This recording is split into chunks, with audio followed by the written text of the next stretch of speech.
Hello everyone, welcome to Afro Girl Diaries. My name is Belinda. If it's your first time here, make sure to hit the subscribe button, like and share this video with anyone who you think might benefit from the content that we discuss. This channel is all about academia, career and lifestyle. Today's video is going to be focused on how to enroll for CISA and basically what costs are involved, just in case you are considering doing this certification. I have actually covered two videos on this topic, mainly one on how basically why I chose to do CISA and why you should do it too, and also a part two of that, going more into detail on how I prepared for it and how I passed it on my first attempt. So today's video is just based on the assumption that you've decided to go ahead and do this certification, just to walk you through some of the costs, what it is that you can do so that you can enroll all by yourself. You do not need any third party to assist you with this process. It is all very clear, and I'll hopefully give you some tips that will be useful to you so that you can go ahead and enroll for the certification. If you're a returning subscriber, I have not forgotten you. Thanks for supporting this channel. And as usual, drop a comment in the comment section, any questions that you have so that I can definitely cover them in the future video.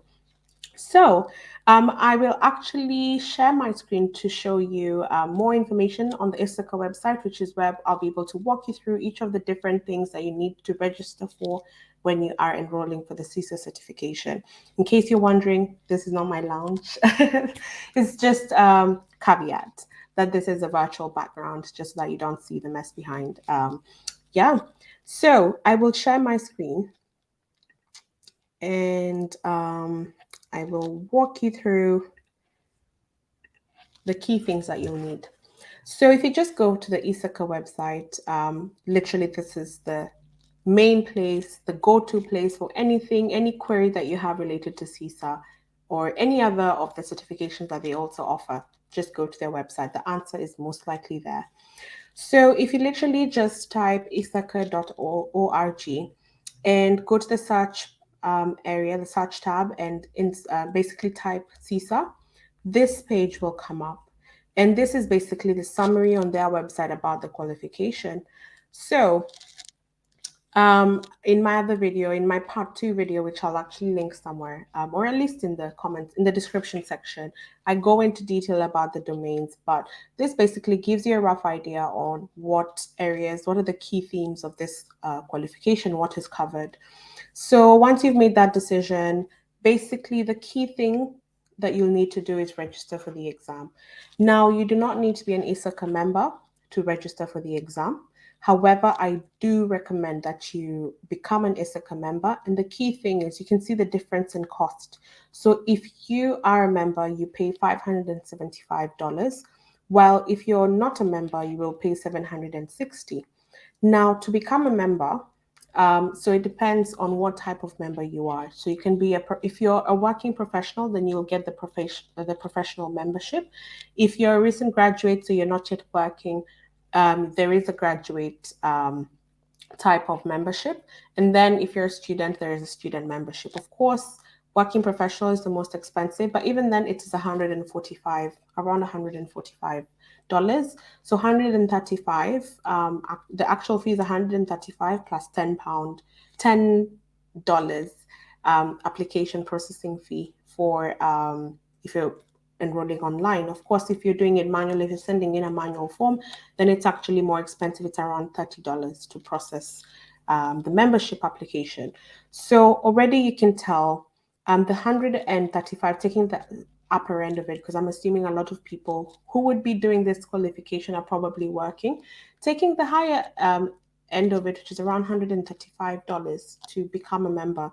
You can already see, you already get back that discount through basically you get back that value through the discount that you get on exam cost. And it's not just the exam cost that you get a discount on, you get a discount on anything else on the website. So like study resources, if you want to purchase study resources, or you want to just, attend any of the online tutorials, etc.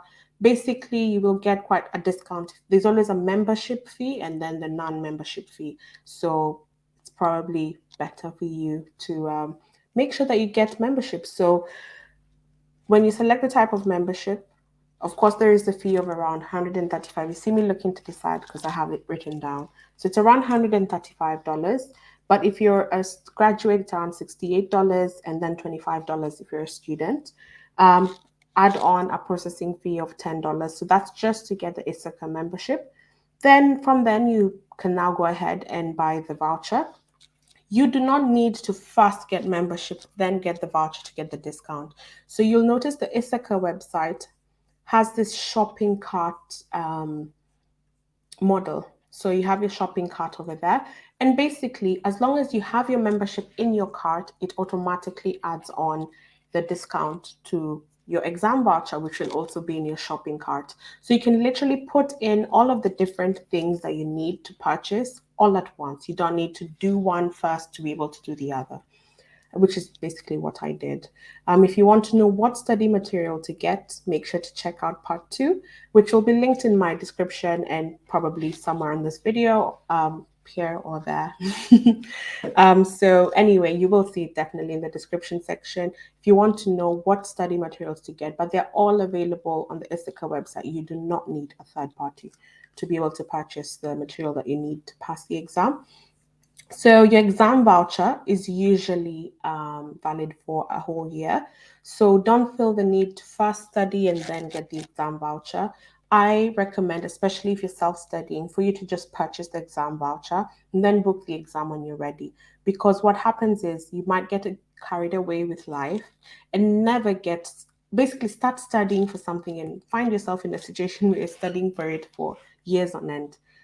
I believe if you have chosen to do the CISA, go for it, go hard or go home, basically. So purchase everything that you need, including the exam voucher, put timelines, and then work backwards.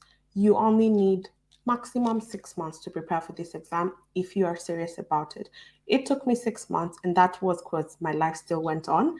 If you actually block time, if you have more time available to you, maybe you know that you have some downtime coming up, you can actually sit for the exam much earlier. For me, because life was still going on, it took me 6 months on the assumption that I was studying probably 1 day a week. But yeah, the timelines are up to you. You have 1 year from the time you purchase the voucher to use it. All right. I'd briefly mention about the prep materials. Now, there are many available. Make sure to watch part 2, which I'd said will be linked in the description for you to know what to focus on. Not all of these materials are necessary. There are some which are definitely non-negotiable, and there are others which are good to have. So depending on your budget, you can either get all of them or only focus on the basic ones. All right. Now, once you've sat for the exam, there is a fee for you to now get fully CISA certified. So once you pass the exam, you then need to apply for the qualification because you've only passed the theoretical part of it, the exam part of it. They do need to verify and validate your experience. So I'll probably do a video fully focused on what it is that you need to capture, maybe just to give you more insight on what type of experience, what are the waivers in place, etc. So for me, I'm fully CISA qualified, so I did apply for my certification and it was accepted. So I do have some insight on that process. I can show you even the form that you get to fill in, but it usually costs around $50 to get certified. And then once you're certified, I know I was hoping it would just be a one-time fee. There is a fee to maintain your certification. So it's $50 to get approved the first time, and then every year you need to pay around $45 if you're a member. If you're not a member, then you need to pay a bit more. But it's good to know that you don't need to be a member to have it. So if going forward you probably don't want the ACCA membership, then you can just be maintaining your certification. You don't need to be an ACCA member for your CISA certification to be valid. All right, I will stop sharing. And yeah, so basically it costs around in total $1,100. That's just the average price. Of course, it may vary depending on your location because there are things which are dependent on your location, so like the local chapter dues. So as part of your ISACA membership, you will pay local chapter dues just to facilitate and finance any local webinars. So they tend to have events, webinars for CISA, or rather, not just CISA, sorry, because ISACA has a lot of other credentials, certifications as well. So for people in your industry, in the IT governance, control assurance sector, they do hold events in your area. So you will be part of an ISACA chapter, and there's a fee for that. So that would be dependent on your area, and also, your area will determine how much the delivery cost would be for the study materials if you get any printout versions of the study materials. So roughly $1,100 for you to get CISA qualified. So that's why you need to prepare adequately for it, because it's not a cheap investment. But yeah, so make sure to check out that video. Let me know if there's anything I've left out. I will probably do a Q&A, or at least make sure my future videos are based on that. But also make sure to check out my ACCA playlist in case you're considering doing the ACCA as well. CISA is definitely, there's actually a quote. There's a quote that says, in the world of auditors, be a CISA. I also say be an ACCA. I mean, you might as well be all rounded, right? Anyway, have a lovely, lovely day or evening, depending on the time you're watching this, and see you on my next video. Bye.